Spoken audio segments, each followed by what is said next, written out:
dictating the wrap-up on the Butcher Benton package. I'm Lieutenant Dick Chasen. This hadn't been a routine case, and to find the answer, I've had to put a lot of little pieces together. It began on the day most cases can be called closed. It was the day before the butcher was to be executed. He was visited by his attorney, Paul Lowe, in the death house. It was at this first meeting the Butcher Benton case took its first switch. Well, that's it, Butcher. The evidence against you was so strong, the governor turned down your appeal. You're a rotten liar, Lowe. You started railroading me from the beginning of the trial. And now you're still trying to throw me curves. Look, I don't blame you for being edgy, but get this straight. I didn't double-cross you. I never worked harder for a client. You mean you never worked harder for a client to get him sentenced? You were a fool, Butcher. If you hadn't tried to double-cross Squeamy, Ellis, and Joe Marcelli, they wouldn't have turned state's evidence against you. But you had to get greedy. You wanted to keep the whole $600,000 for yourself.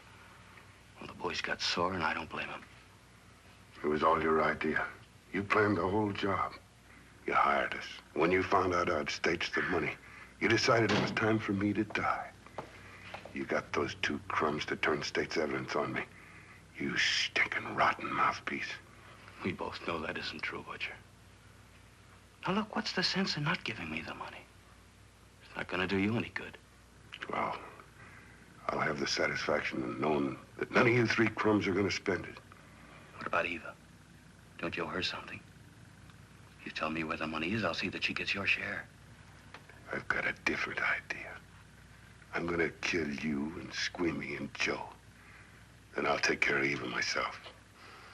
You thick-headed ape, you're gonna die tomorrow. Remember what I said.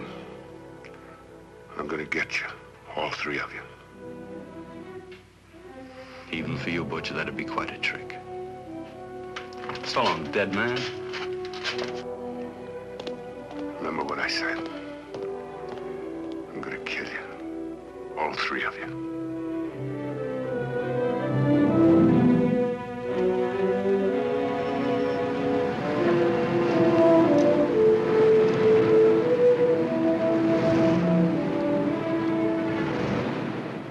Back in Los Angeles, two men sat in a barroom listening to a newscaster tell his headline story.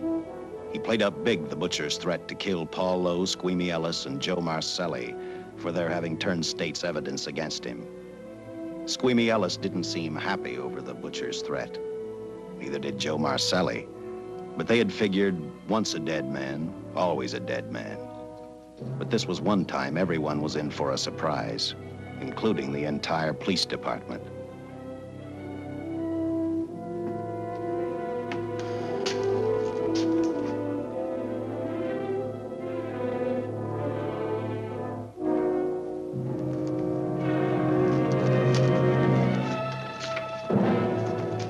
You seen the headlines, Captain? Teletype just came in from San Francisco. Butcher's execution is set for 5 o'clock this afternoon. And like the newspapers say, he still refuses to talk about that stolen money. Well, I still have hopes of coming up with something. That's what I dropped by for, Dick. With Butcher's execution, the department's marking it case closed. That means you'll be reassigned. I've spent a whole year trying to break this case. As far as I'm concerned, Butcher's death is just the beginning. Of course, I can't prove it, but I think that Paul Lowe was the top man. And even though I have to keep working on it while off duty, I'm going to get Lowe, Squeamy Ellis, and Joe Marcelli. Okay, Lieutenant. Officially, I've taken you off of the case. Unofficially, I wish you luck. Do me a favor. Keep me posted. Will do. Thanks, John. I headed for Eva Martin. She worked in a local burlesque house. I'm a cop, and my job is to ask questions and get answers. So I decided I might as well start again with her.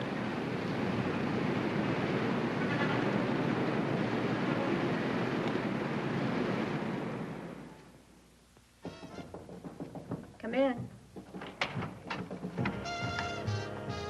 Oh. What do you want? I'd like to talk to you. Talk? You're a cop, aren't you? That's a good question.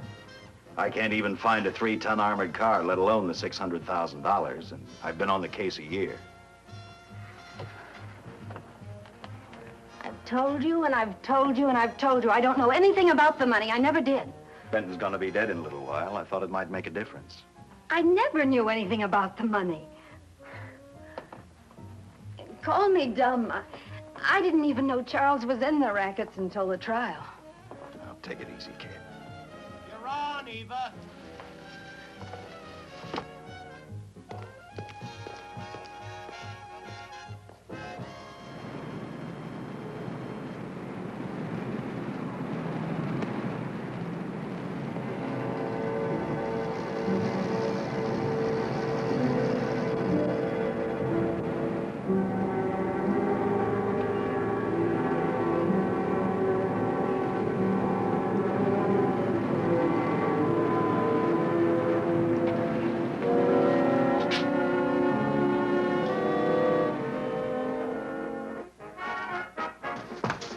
Honey, here's your wrap.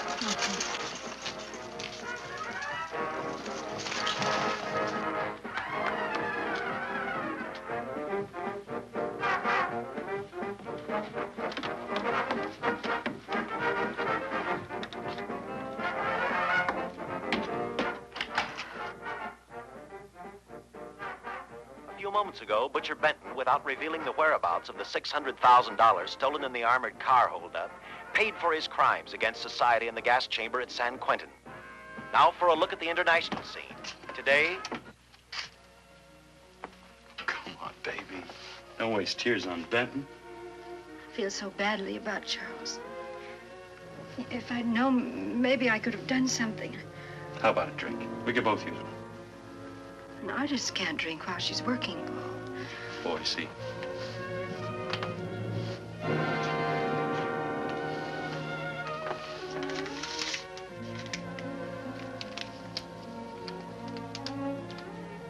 What's that? Well, now what's the matter? It's a message from Charles. He told me to open it if he died. Finale, Eva. All right. How about a steak after the show? No, thanks. Not tonight, Paul.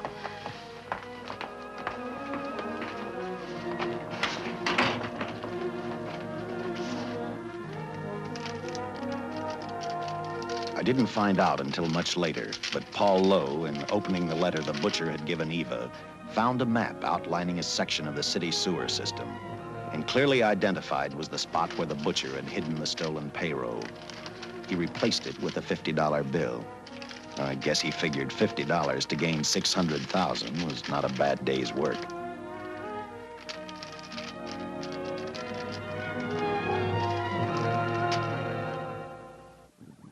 And a few hundred miles away in San Francisco, the case took another switch, which turned the next 72 hours into one long, hideous nightmare.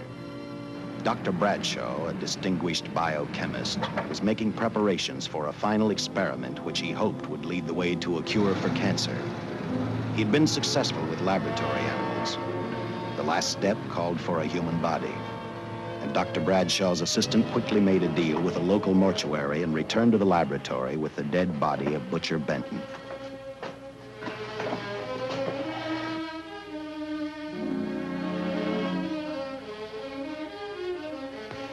You made good time. Well, I didn't waste any. Any trouble? No, I just handed the money over and moved the body into your station wagon. That was that. Good. Get a syringe.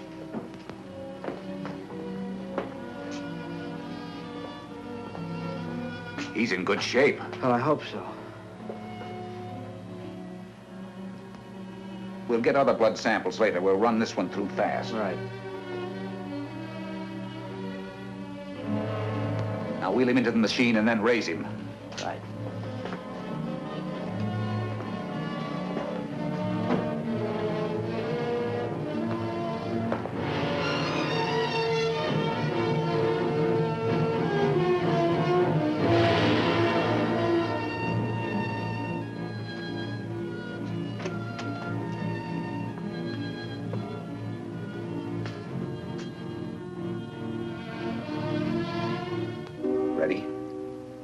mean you're going to give him 287,000 volts? Yes, yes. I'll get the fluoroscope set. We'll check with that before we start dissecting. Turn off the lights.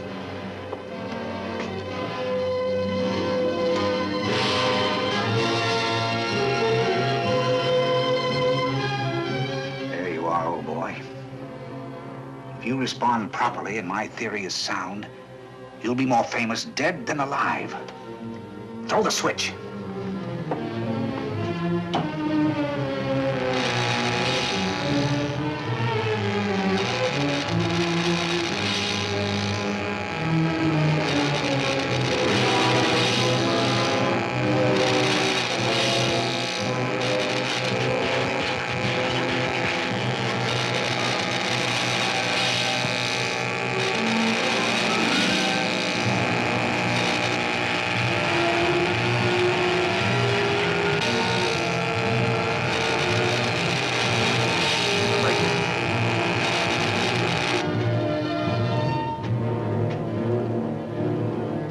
Wait, I thought I saw a pulsation of the heart.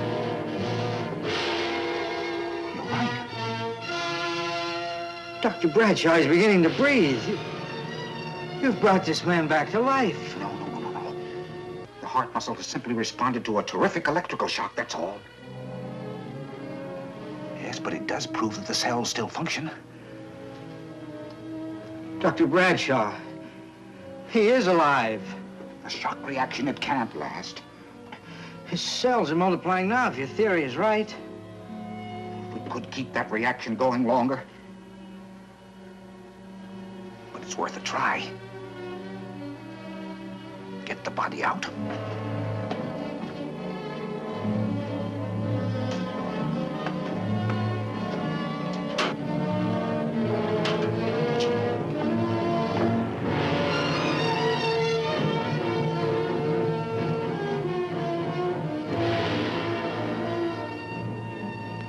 Get some adrenaline from the supply room. Some amyl nitrite, too.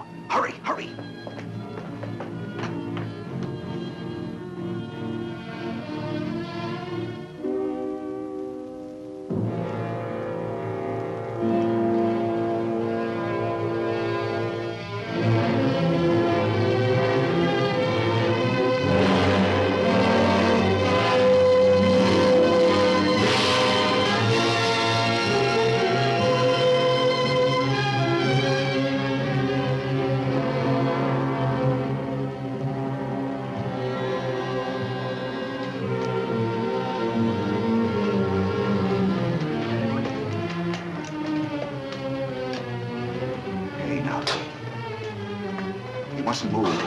Your heart can't stand the strain. Now, you must lie still. Please, please. Easy now. Easy. Easy. You must lie. Easy, please. Oh!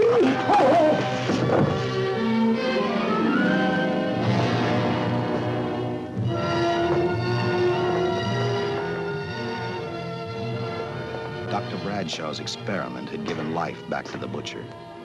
He tried to talk, but the electrical voltage had burned out his vocal cords. Yet it hadn't destroyed his brain. He knew who he was. He knew who he hated. As he stumbled about the room, I think he thought only about one: kill Lowe, Squeamy, and Joe Marcelli. The tremendous electrical voltage that Dr. Bradshaw had given the butcher had increased his cellular structure to the point where he was no longer a man. Dr. Bradshaw's experiment had created a vicious, brutal animal with an almost inconceivable amount of strength. Dr. Bradshaw must have believed the butcher's regained life would last for only a few minutes. Therefore, instead of calling for help, the doctor decided to handle his creation alone. Now, easy, Benton. Just relax.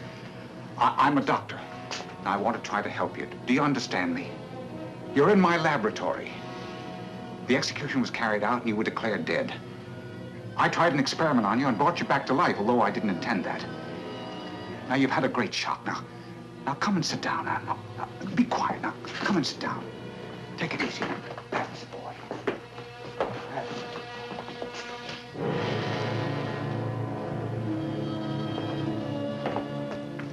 Careful. His reactions are violent. How do you explain this? Each cell must have multiplied 100 times. perhaps thousands. His strength is unbelievable. No, it's too late for the amyl nitrate. I want to get some blood samples, make some tests on him, find out what's happened. Get me a syringe.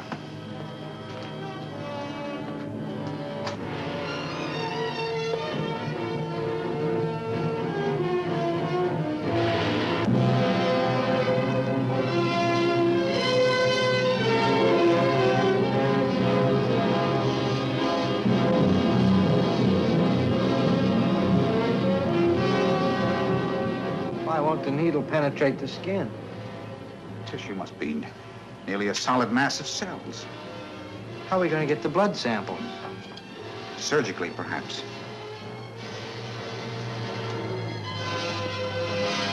Now, take it easy. You can't leave here now. I'm responsible for your being alive.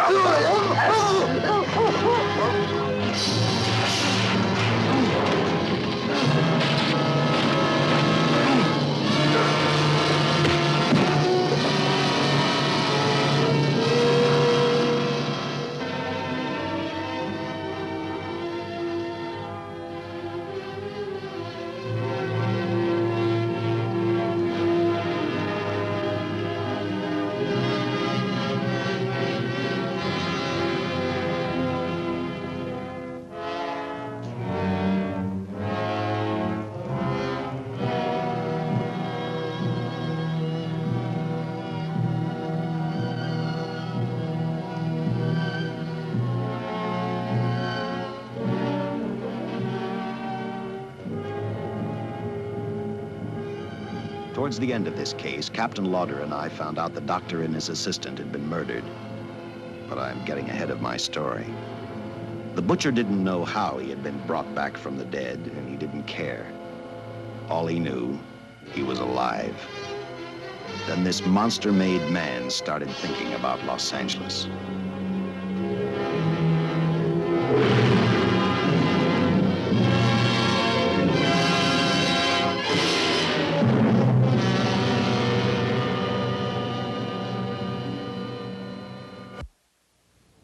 On that very night back in Los Angeles, I decided to stop playing detective for a little while. I went to the burlesque house to ask Eva to have dinner with me. After all, the butcher was dead, and if I got lucky, sooner or later, I figured Paul Lowe would lead me to the stolen payroll. In a way, that possibility made me even feel better. It's not fair to watch the show from backstage. Next time, I'll pay admission. I take it by that remark you like my routine. Yeah, you're pretty good. What I can't figure out, though, is why you stay in a place like this. It shouldn't be hard for someone like you to get a job in a class spot. If you weren't a detective, I'd be willing to bet with a line like that your next remark would be, how about dinner? Well, not exactly dinner, but a hamburger might be a good idea. If you're asking in an official capacity, I can't say no. I'm off duty. For the past 6 months, all I've ever called you is Lieutenant Chasen. Do you have a first name? Uh-huh. Dick. Give me 10 minutes for a quick change, because you just made yourself a date, Lieutenant. I mean, Dick.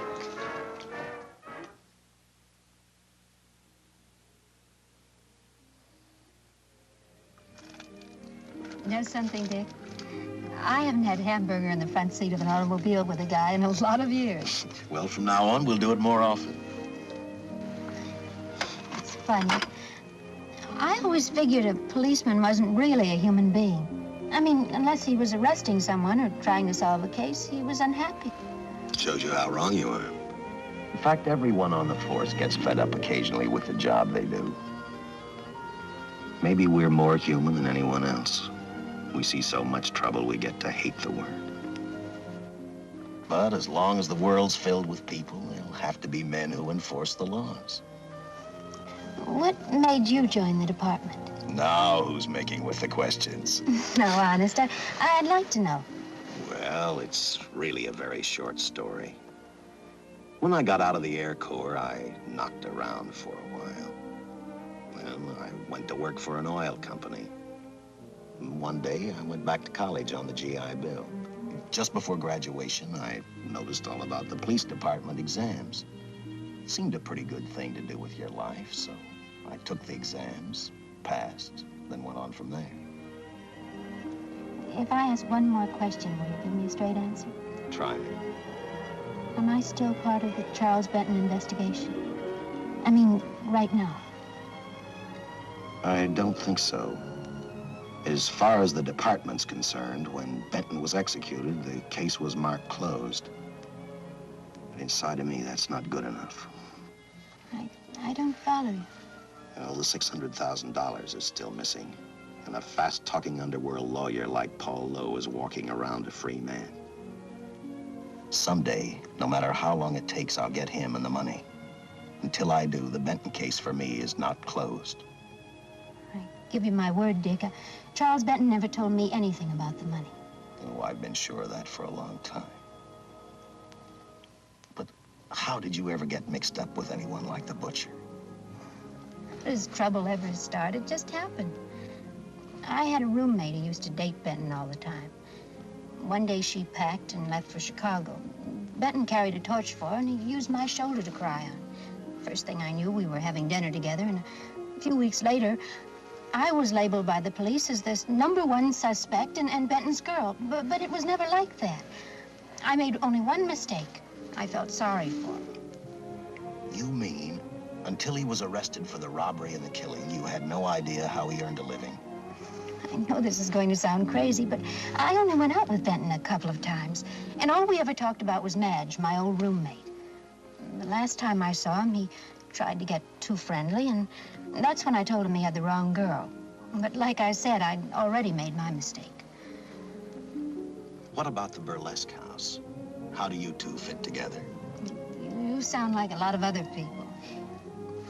I left a small town a couple of years ago because I won a beauty contest, and the first prize was a screen test. Da, da, da, da, da. After which, nothing happened? That's right. Only, it was pretty rough. And then one day I read an ad about girls wanted for a burlesque show. I auditioned and I got the job. You know something? It's like any other job. If you're looking for trouble, you can find it even in a schoolroom.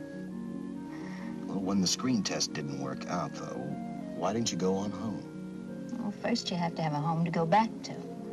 My folks are dead, so Los Angeles was as good as any place else.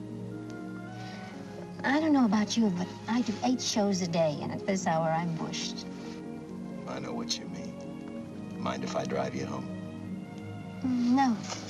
And I'll tell you something else. I haven't minded anything about tonight. Not even the hamburger. I kept playing tag with Lowe. He made 4 telephone calls. 3 of them didn't interest me, but one did. The one to Joe Marcelli. I watched Joe head for his meeting with Lowe, and for some unknown reason, I began to get the feeling that this case was finally about to explode in my favor. You see what I mean? Well, look at that, will you? I seen him stagger on 2 legs, but he's doing it on 4. Shut up, you flea bag. Well, look who's calling names. At least I ain't a squealer, a stoolie. I warned you before. All right, Harry, that's enough. I'll take care of him. I want to talk to him. Okay, Mr. Lowe. But any future business you've got with this psycho, take care of it upstairs in your office. If he keeps showing around here, sooner or later he's going to get slugged, cripple or no cripple. All right, shut up, Jim. Sit down.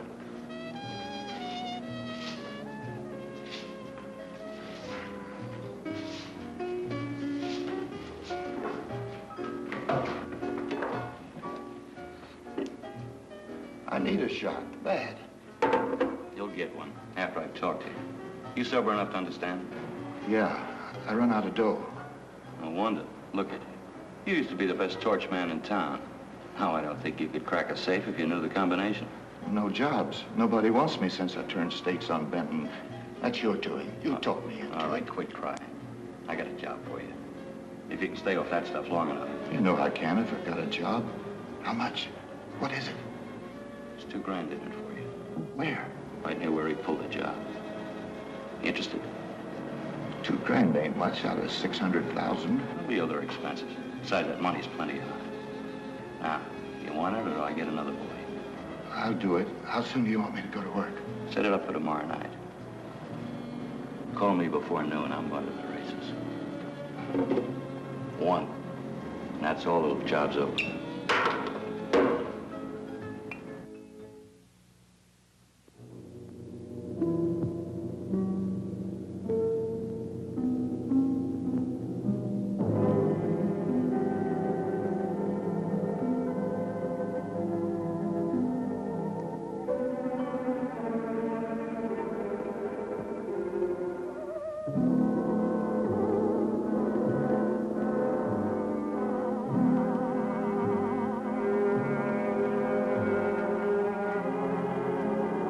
Butcher was walking slowly toward Los Angeles. He'd traveled through wooded hills to prevent being seen by anyone. Finally, he came to a quiet road. He stopped to get his bearings. And then he saw her, and he saw something else, an automobile. For the Butcher, that rang a bell. With a car, he knew by the next afternoon he'd be in Los Angeles in plenty of time to catch up with the 3 men who had double-crossed him.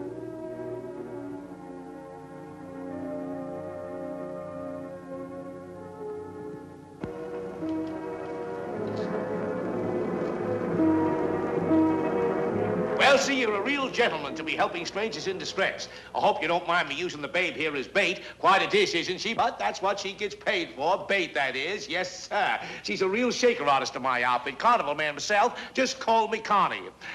Yeah. Well, friend, we're in a little bit of difficulty here. Got a flat tire, brand new car, no tools in the back. Why, some of these dealers make my carnival grifters look like babes in the woods.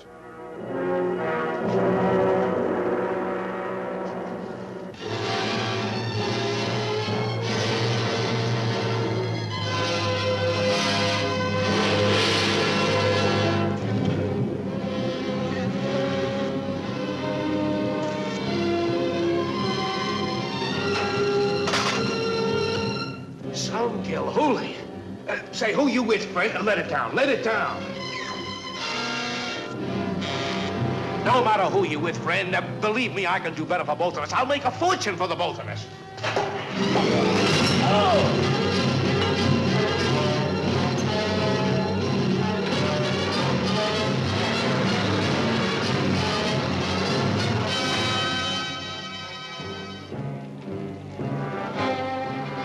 An hour later, the San Francisco Police Department sent out an APB. Squads were sent to various parts of the countryside.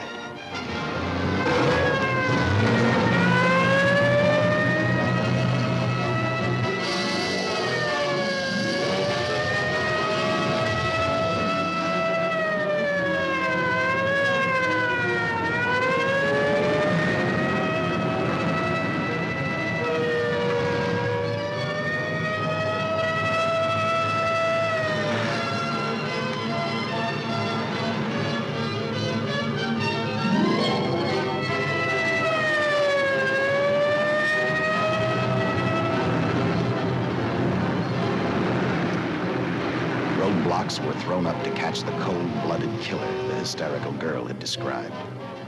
Each squad kept reporting back to central headquarters, and each of their stories was the same.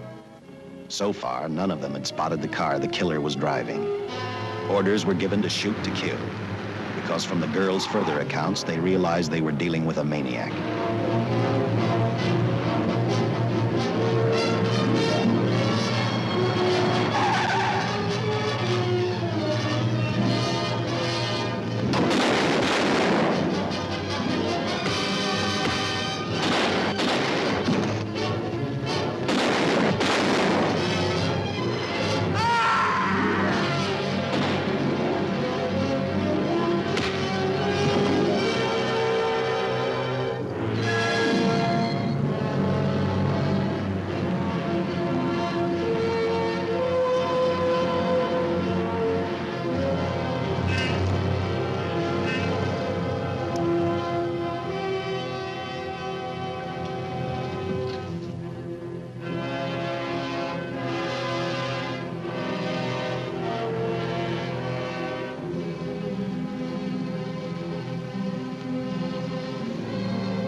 I trust that this information will answer all of your questions. If I can be of any further service, let me know.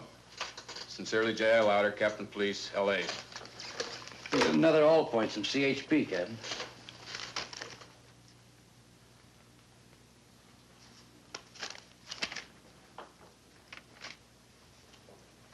These reports sound like they come from a bunch of loonies. You sure do. There it is. Sergeant. Yeah.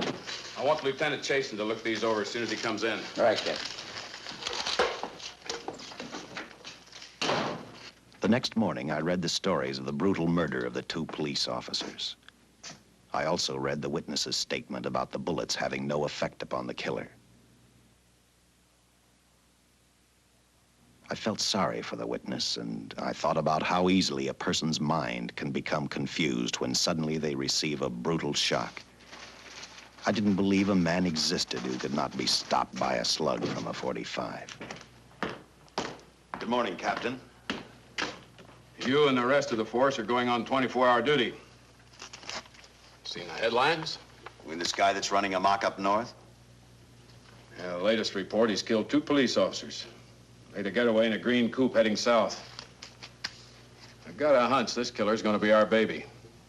He could be in town right now. Yeah. You better get started, Lieutenant. Okay. Any new leads on that holdup money?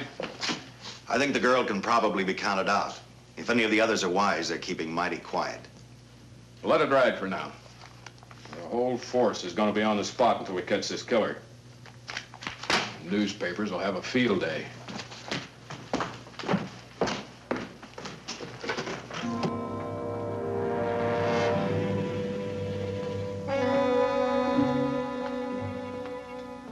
We were wrong about 2 things. The killer was already in our city, and we didn't know he was Butcher Benton. He headed straight for Eva Martin. He went to her dressing room to get back the map he had left in the envelope with her. He wanted first to check his money, then catch up with Lowe and the others.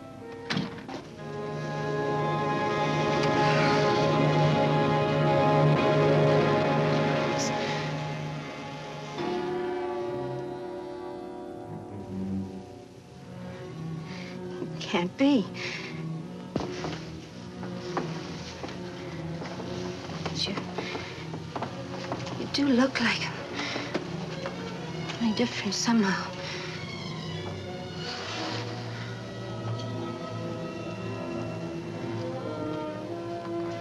It is you. Why didn't somebody tell me? What's happened, Charles? Those look like bullet holes. Are they?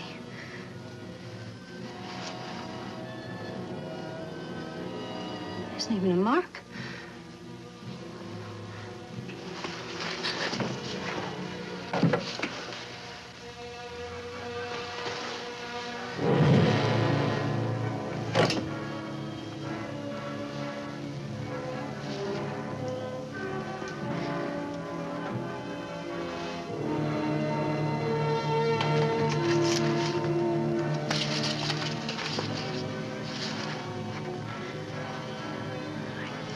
I opened it like you told me. I found the $50.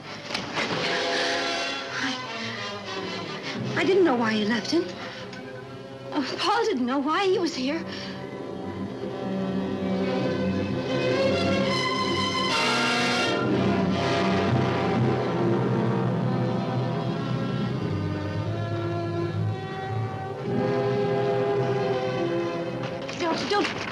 Don't think crazy.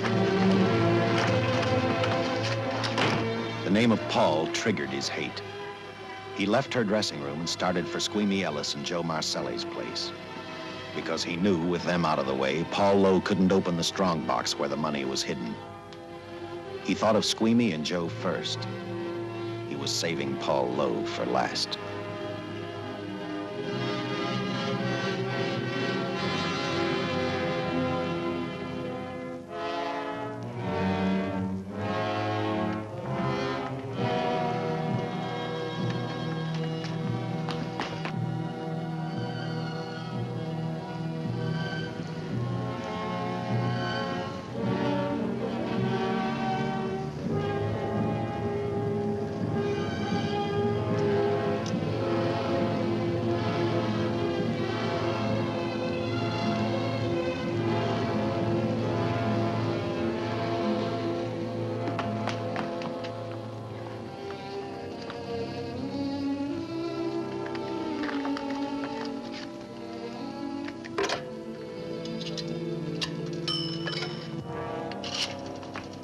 Hey, Eva, can I borrow your eyebrow pencil?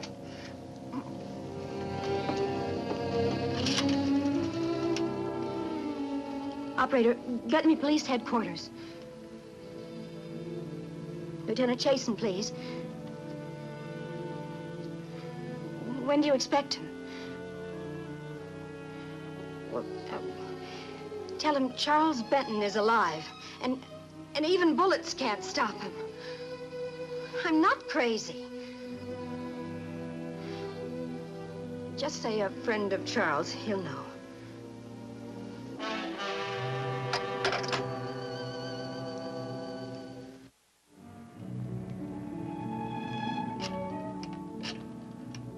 After leaving a message for me, Eva telephoned Squeamy Ellis. She tried to tell him the butcher was alive and on his way over to kill him. Squeamy didn't believe her, and in a way you couldn't blame him. Who in their right mind would believe a man had returned from the dead? What Squeamy actually believed was that the butcher, before his execution, had hired a killer to carry out his threat.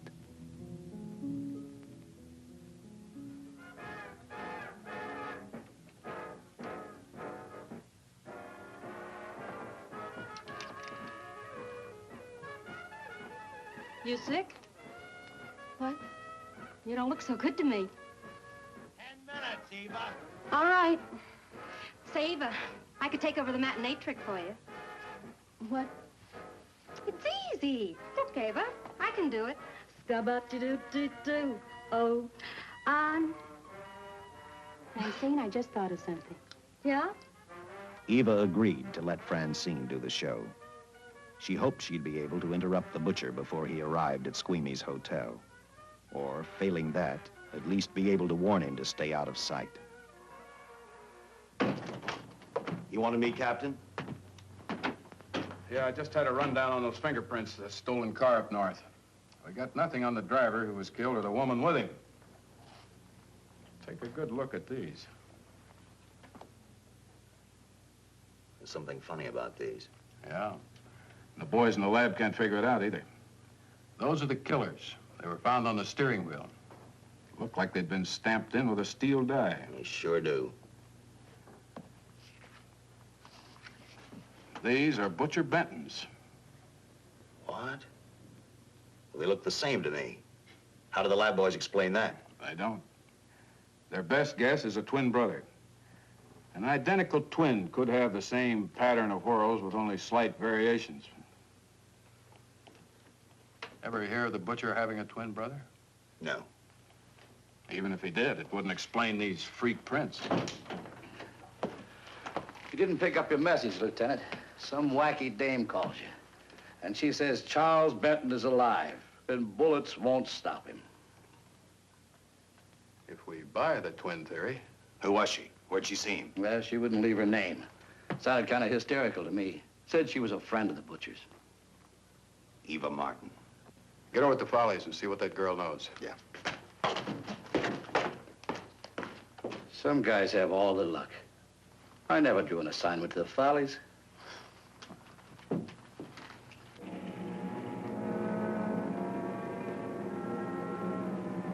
Meanwhile, the butcher headed for Squeamy's hotel. He didn't seem to be in any particular hurry. Actually, he seemed like any normal person, on his way to work or on his way home.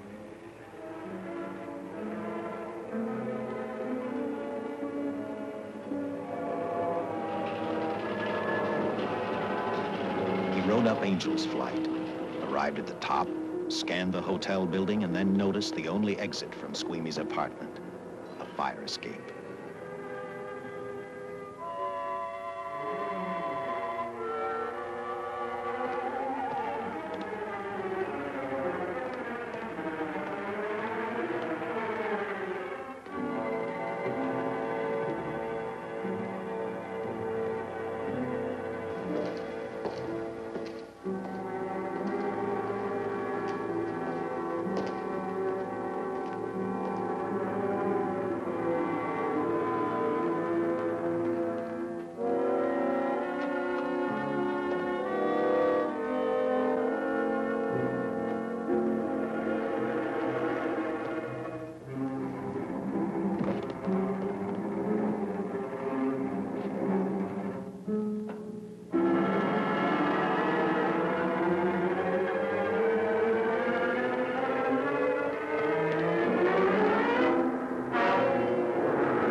butcher was figuring his next step.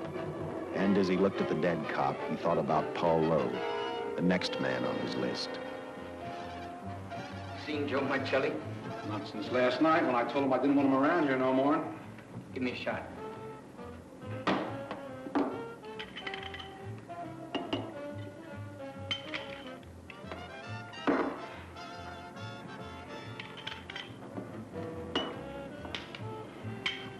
Look, I need help. Just found out that Benton's hired a killer to get me. He's after Joe, too. Well, then drink up and get out. I don't want no trouble around my place.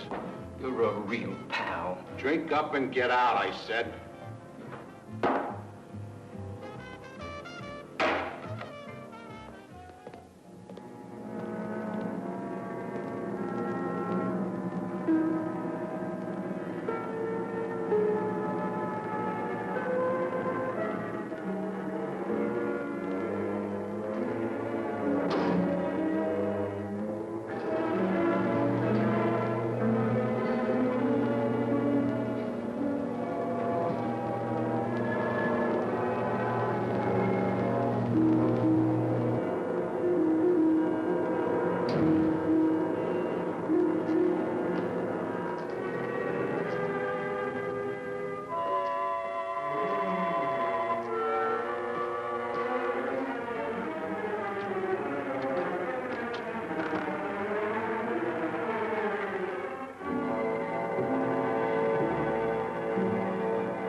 Operator, get me the police!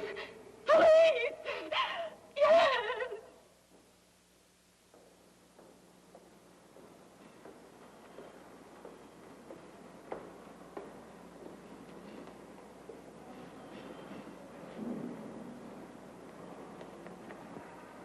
What's happened?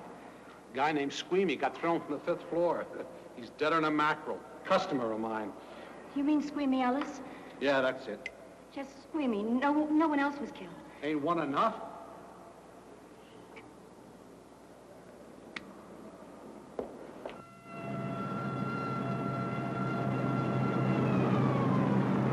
I tell you, the bullets never even phased him. He must have been wearing a bulletproof vest. God help us when the papers get a hold of this. Keep an officer on duty here till you hear from me. We'll get a stakeout on Joe Marcelli. I'd like to talk to Joe. Lauder, I'm going to call San Quentin. Suppose Benton is alive. Every available man's been put on the case now. Yes, sir. All right. All right. Anything new? Report on Dr. Bradshaw, owner of the station wagon. The San Francisco police located his laboratory in the basement of an electrical power receiving station. Bradshaw, what's he know? He's dead. And another man, too, his assistant. The lab is a shambles. But now we're getting some action from San Francisco. Benton's body never arrived at the mortuary where it was supposed to go.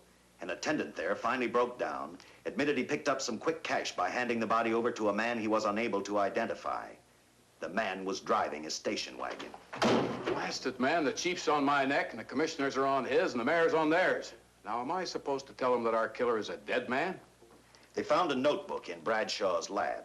It ties his experiments in with a Professor Dwiggins at Caltech. I hope to hear from Dwiggins soon. Captain, report from the valley on a hysterical woman. Reports the presence of the killer. There's the location. Let's go.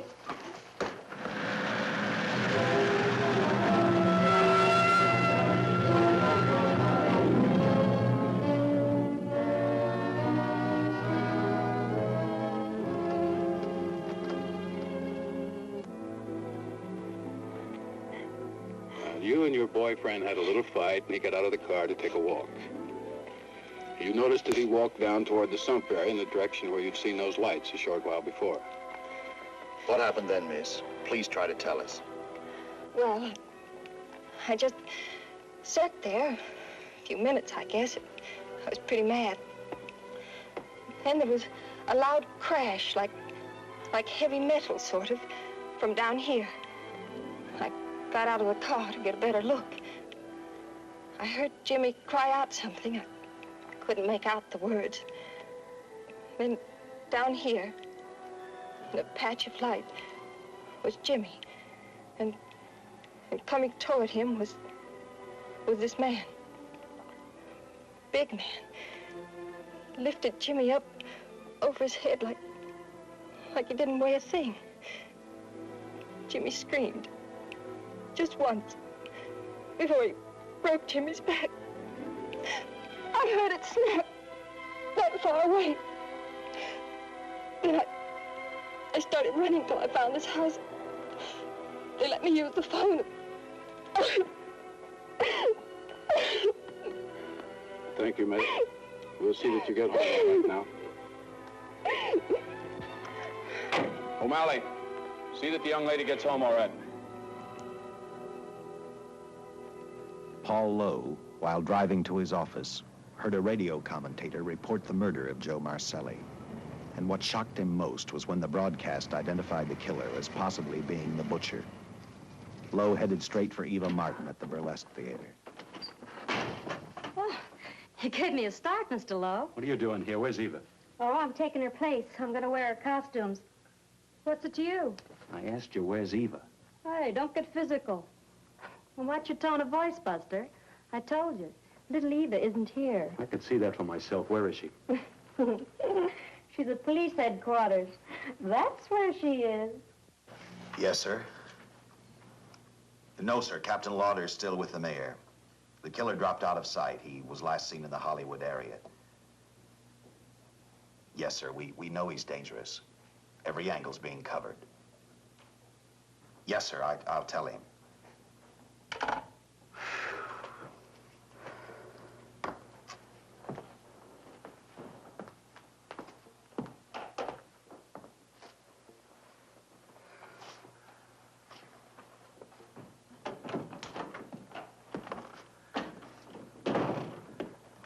Here, see how these fit. Low heels. I'm sorry. It's the best our wardrobe department can afford. Any idea how soon the captain will be back?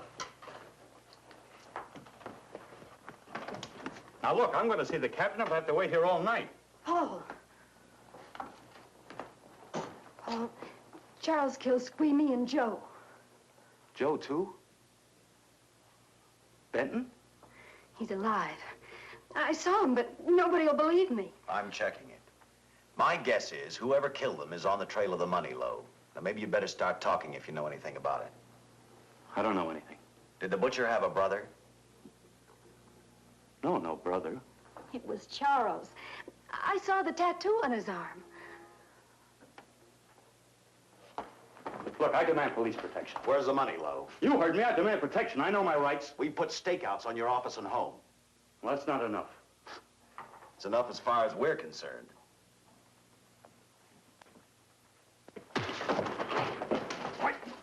Now you gonna book me, Sergeant? Dan, throw away the key.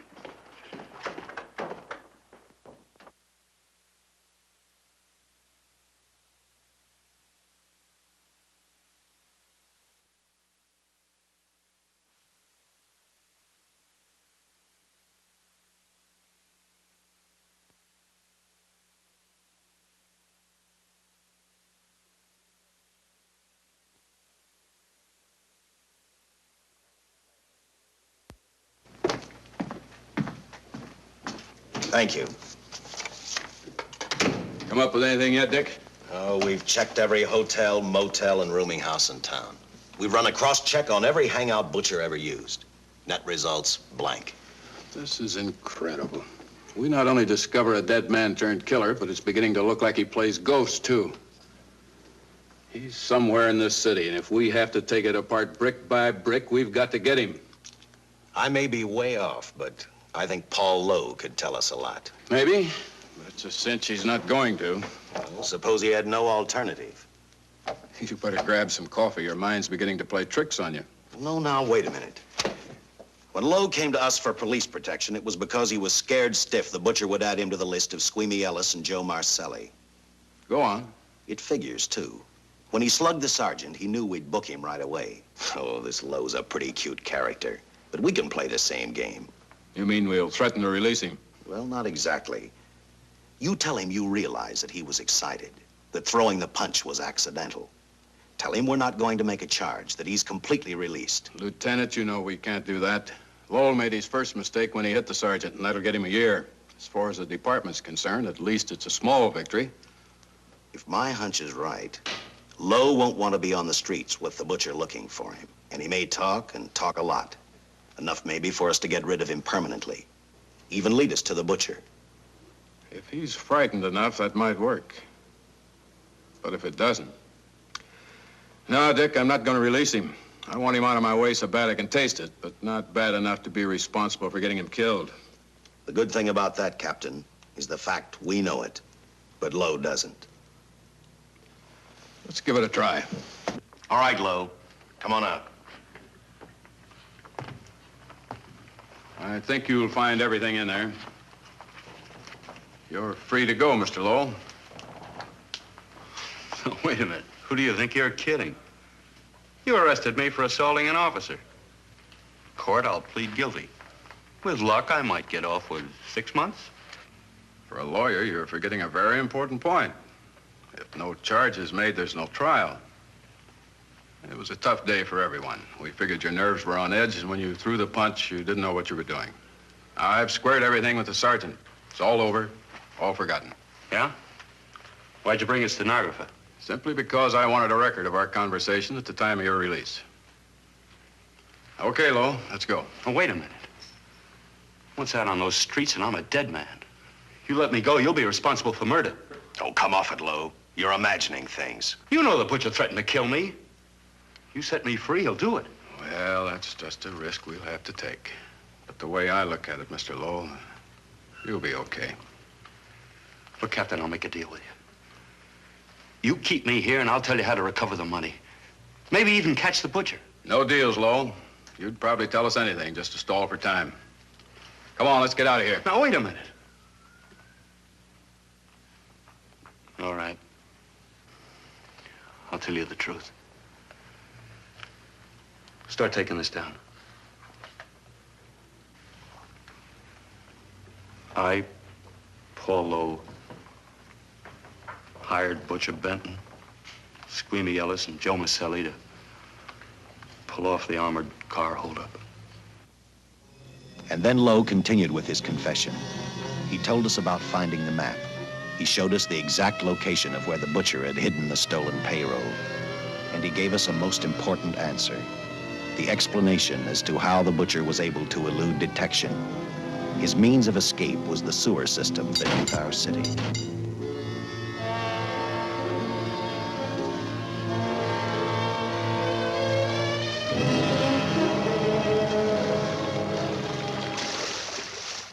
The department went to work fast. Every police squad in the city was detailed to cover a specific area. Every entrance and exit to the Los Angeles city sewer system of 700 miles was covered. Captain Lauder and I, along with several other squads, headed for the entrance where, according to the map, Butcher had hidden the money. Our job was to stop him, and that made me think of one specific question. When we found him, could this monster be stopped? I, for one, wasn't sure.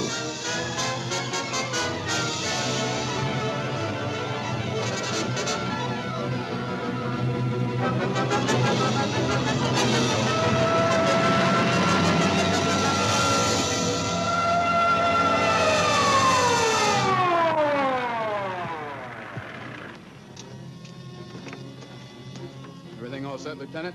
City engineers mapped out each possible exit. A squad of officers are spotted at every point. If the Butcher can be caught, now's the time. Well, after I talked to Caltech, I called on the fire department for a little help. The professors thought a flamethrower might stop him. Flamethrower? I suppose their boys have had a chance to join our squads by now. I see we have one with us here. Have you thought about what'll happen if this doesn't work? No. I've been praying too hard that it will work.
This was where we split up.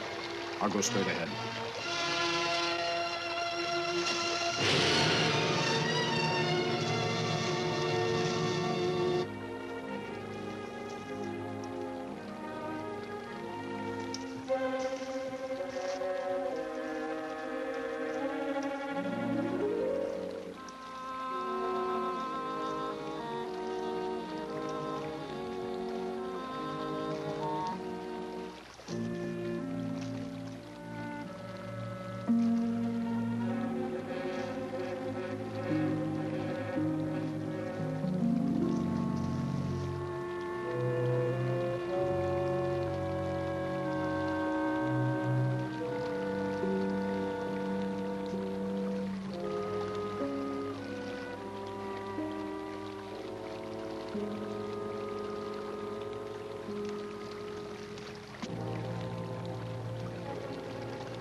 If this map's right, we're off our course.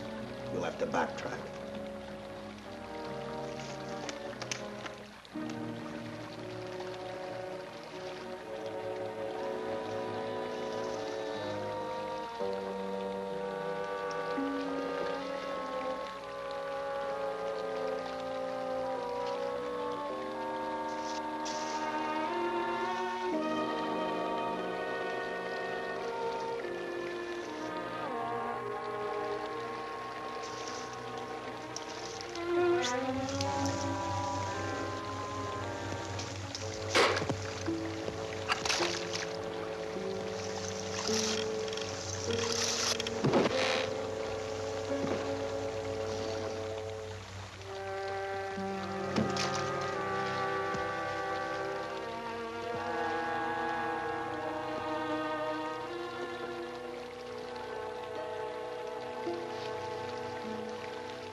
And the tremendous shock of electricity that brought the butcher back to life destroyed him.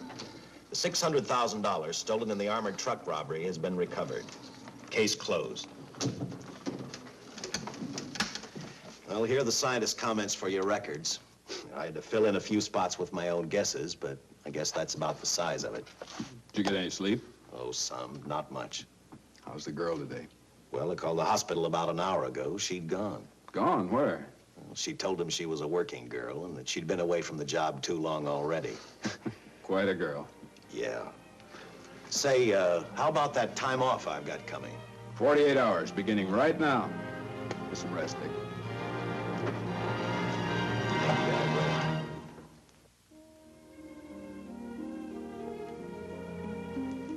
something, Dick?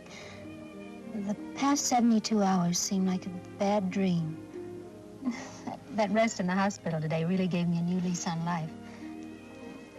Now that it's over, I can't believe it actually happened. The important thing is to remember it is all over. I suppose you'll be assigned to another case. I'll have to give up hamburgers in the front seat of the car for steaks in a restaurant. No, I've thought about that. In fact, I decided to do something about it. I started by talking the captain into a short holiday, and just about an hour ago, I got you fired. What? What did you do that for? I figured that being my wife would take up all of your time. Even if I wanted to say no, I couldn't. You're not supposed to say no to a detective. I figured that, too.